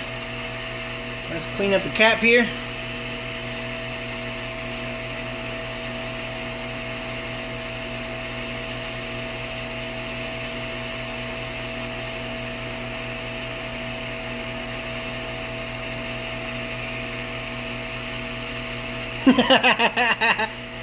I'm working on it, Frank. I'm working on it, buddy. I've seen this life. You often do this.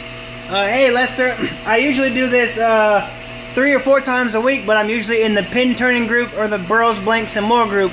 But I might start coming here more often as well because this is good crowd engagement and stuff. And actually, it's some of the most people I've had ever. So I might spend some more time in the pin turners group. Bob, right, yes, they are 100%, 150% worth it. It takes your finish from being, hopefully you'll be able to see it in a second, but it takes your finish from being pretty nice to looking like it's not handmade. It looks professionally made when you're done with the buffing wheel. And this buffing wheel setup you can get on Amazon for 50 bucks for everything. On Amazon, just put in acrylic pin buffing wheel, and this is the only one that pops up. It comes with both wheels and all the little pipes and stuff, and the knurled nut and the MT2 taper and the buffing rouge, all for 50 bucks. I think Barry Gross developed it, so it's reasonably priced if you're making $100 pins, and it will take your $80 pin and make it a $120 pin if you do it right.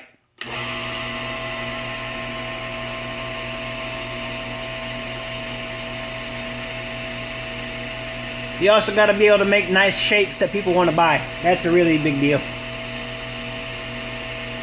Nice shapes and nice finish, and then have a good eye for coupling your components with your wood material, whatever you're using.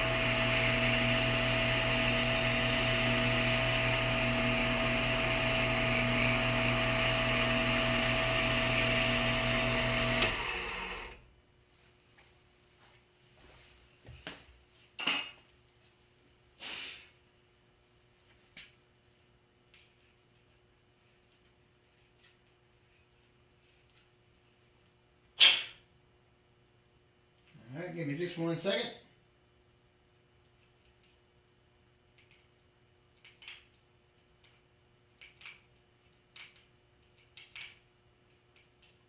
There we go. Had some glue in the barrel that wanted to be hanging out and we had to get rid of it. Okay. So, let's come over here and take a look at what we broke. I mean, what we made. Get the dust off. So after that little bit of fun, here is our pieces with their finish all done up nice. Yes it is, Rich. 1810, Frank.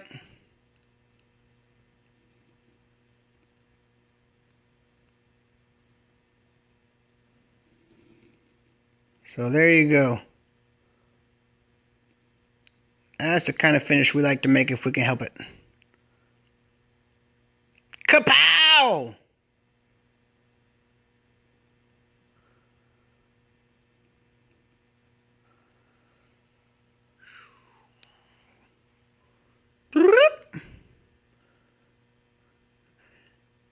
What do you think about the buffing wheel, Bob? That gonna be worth 50 bucks for you?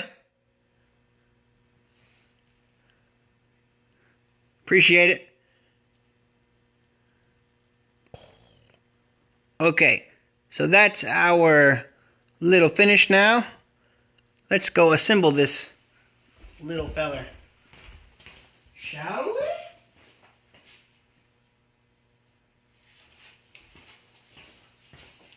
Okay, also, people who are bidding on this pin, let me see if I've got one of each, but so far, Becky or Rich, would you prefer fountain or rollerball on this thing? Let me just make sure I've got a rollerball sitting here. Metro fountain. Metro fountain. Sedona. Metro rollerball.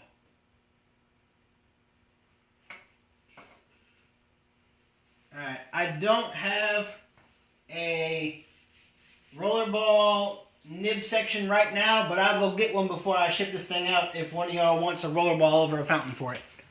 I'll put it together as a fountain for now. Appreciate it, Frank. Who did I forget, Jeremiah? Fountains, pins. Never had one myself. Alright. What's the bid? 90 bucks right now, Bob.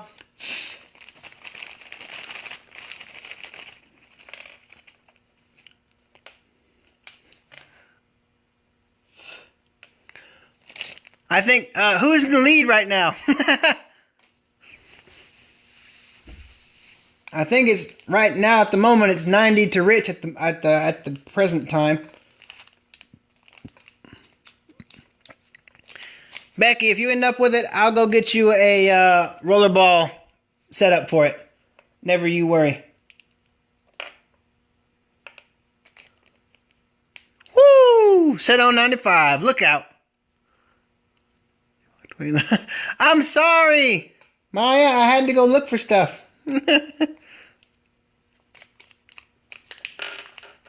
Okay.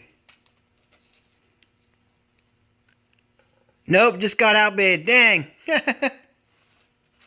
Ain't that how it goes? That's how it goes to me too.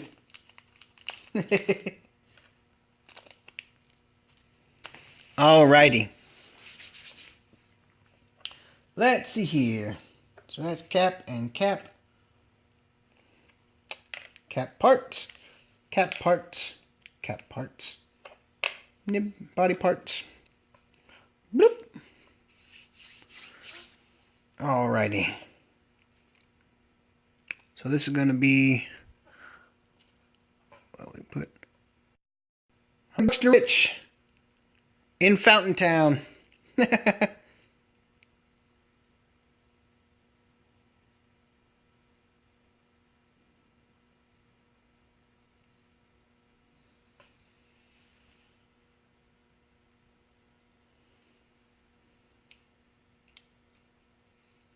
Let us see here.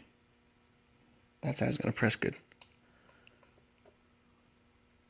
Good bid. This is going to be it's called the Metro, same as the Virage kit from Beria, but it's the Metro kit from Woodcraft.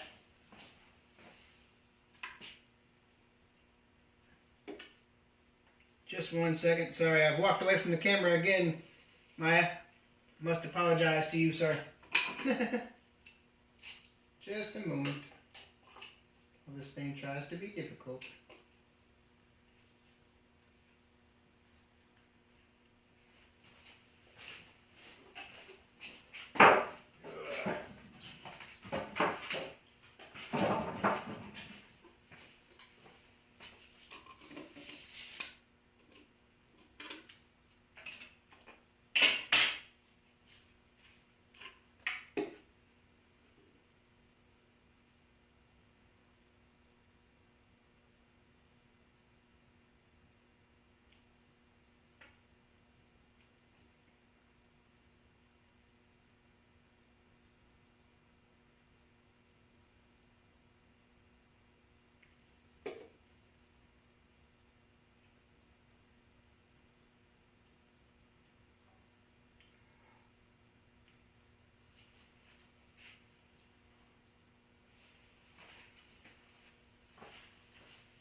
Okay, sorry about the wait. Had to have a little discussion with something real quick.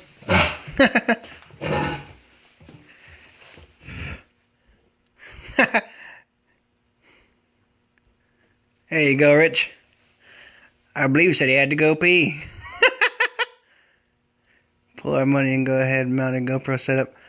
I've got a head-mounted GoPro setup and a chest mount and every other mount that you could possibly think of for a GoPro. Because I use it on my motorcycle a lot.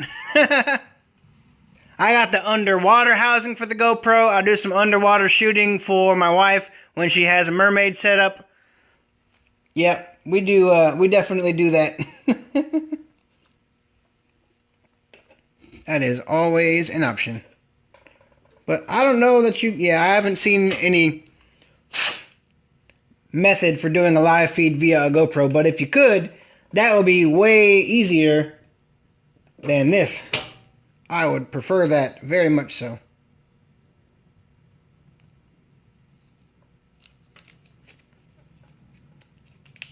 I'm trying not to, Rich, but it's so tempting. The water's just there and it looks so pretty and comfortable and cozy, and I just drive right into it. Neil's in the house. Ooh, ooh.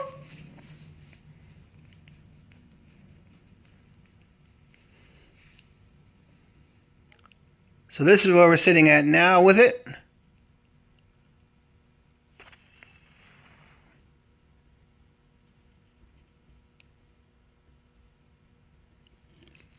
It's got fingerprints on it.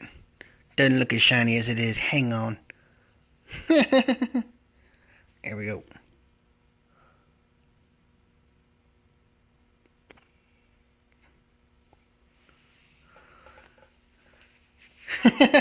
I am that crazy stuff on YouTube.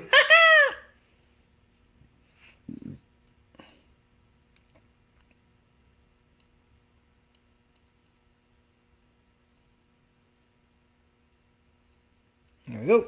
Okay, so we'll call that the body section. And let's get the nib section set up here, or the cap rather.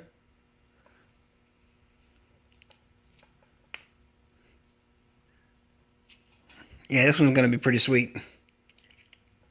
Digging it. Okay. That's right, Bob.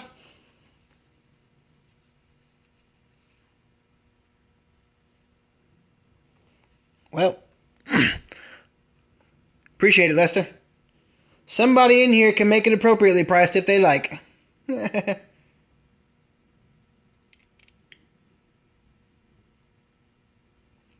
Okay, so now we're checking out how we're going to orient everything. Got it nice and snugged up here.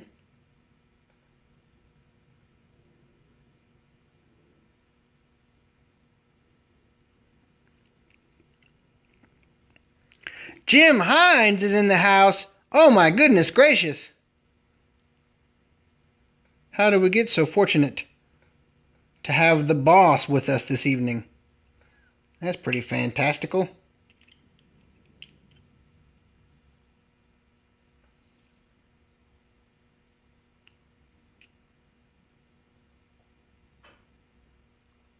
There we go. That's how it's supposed to go. So you guys know Jim Hines is the one that introduced me to the Zona paper. And I've been singing its praises ever since. So mad props to Jim Hines over there. He's a good turner. I'm just kind of hanging out.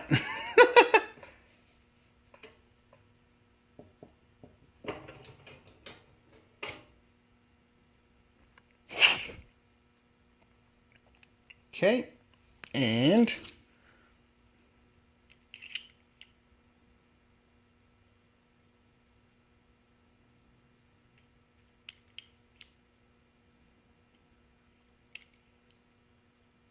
there we go. So let's decide how we want to have the clip. I didn't really specify. When you're doing these roller balls, I know, right? Me too, Jeremiah. When you do these roller balls and you set the cap up, you want to put your threads into the bottom section of the cap and screw it on. And then you want to orient your pin the way you want it to be finished, or the way you want it to set when it's all put together. So you get all your pieces oriented properly. If you don't do that, then you can run the risk of having a finished up pin that doesn't orient properly. So try to find somewhere that indicates which section or which piece of the grain you're looking at, and line that up after you screw this on, and then place that on, then press it together. Don't press it together before you've done that, or else you'll be in a sad state of affairs.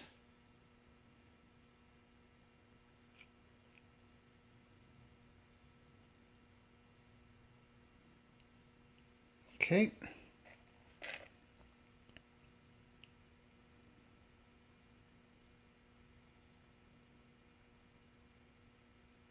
Dang, this is pretty in all directions.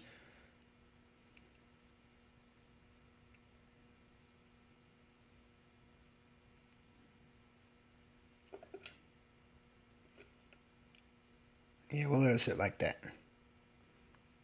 Always important which way you're going to put the clip. Yeah, no, we don't believe in spots to cover up here, sir. Not if we can help it.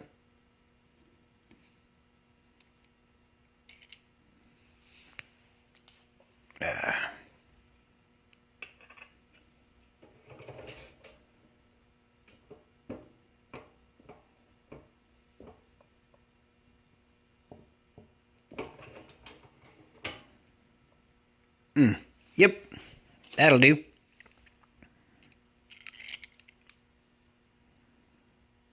We're on team no sucky spots. Alrighty. Uh-oh. We're gonna drag this back over to the lathe real fast and give it a final buff, and we'll see what we're looking like.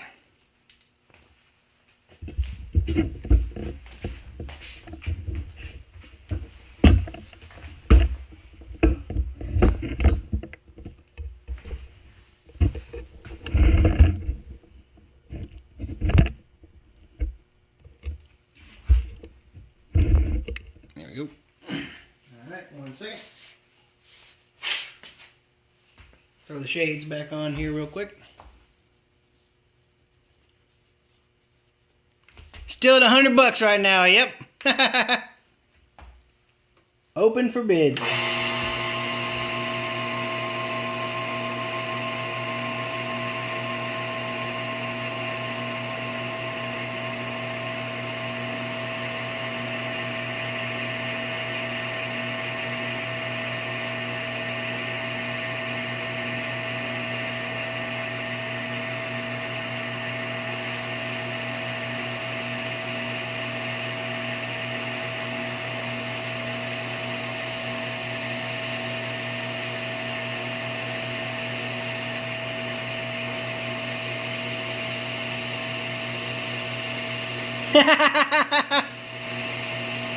Becky's got the shooting laser beams tonight.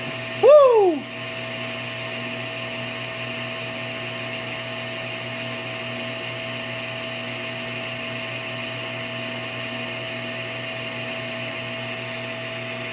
Woo! Y'all, this finish is sweet.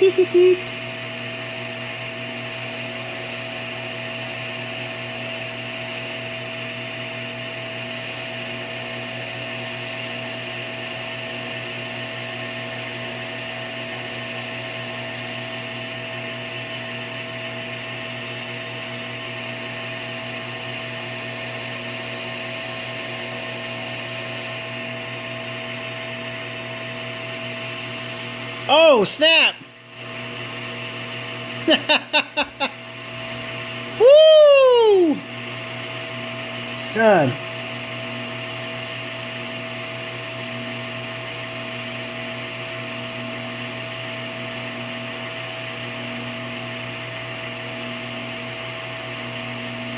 Thank you very much, Becky. Very kind of you. Like I said, I'll go pick you up a rollerball setup for it. If it ends up in your possession, it can be part of... Becky has a me collection of pins now. Becky's got a stack of my pins.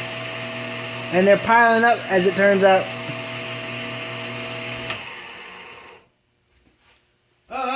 Okay. Ooh, this wood is just beautiful, guys. Alright, let me put this thing over here.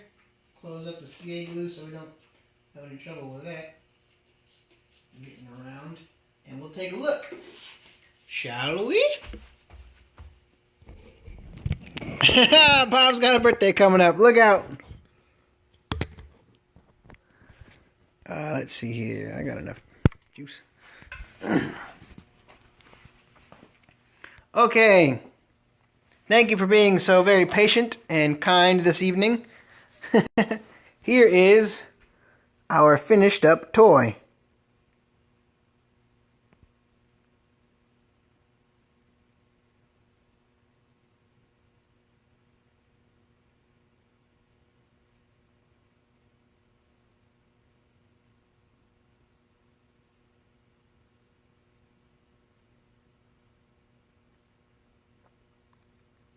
Thanks, Rick.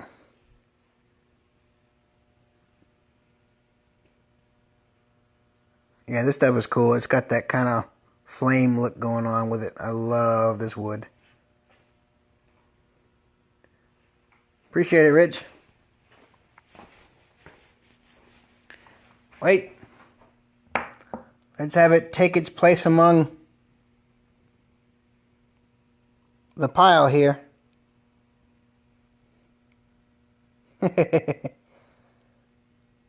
So that's up to today and now today.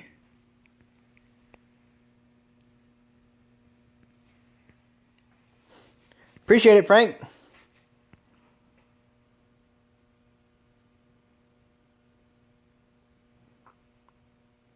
Yeah, this wood is lovely. Appreciate it, Jeremiah. Oh, and this is a new... I got a new little photo op station here from Lenny.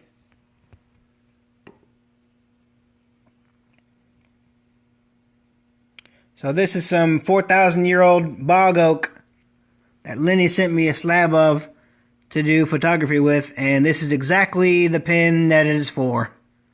Because what I've been using up for this point is my really sweet, hold still, is my cool walnut slab, but on the walnut you don't get quite as much of the color contrast as on here. So that's lovely 4,000-year-old bog oak with some sweet Redwood Burl. And then, oh, no problem, Rick. Happy to do it, buddy.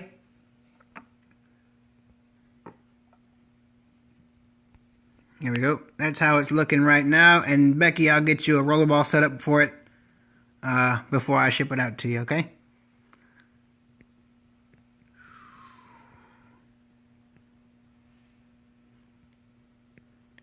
Cool deals. Alrighty. Thanks everybody for hanging out. That's our toy for this evening. That's the rest of our pile of... it does kind of look like hemp. So let's see. Becky's. And Becky's.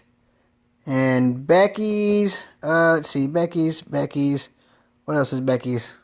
Where is it? Here we go. Becky's. And Becky's now. Appreciate it, Bob. Thanks for coming and hanging out, buddy. Here, let's do this since you're here, Becky.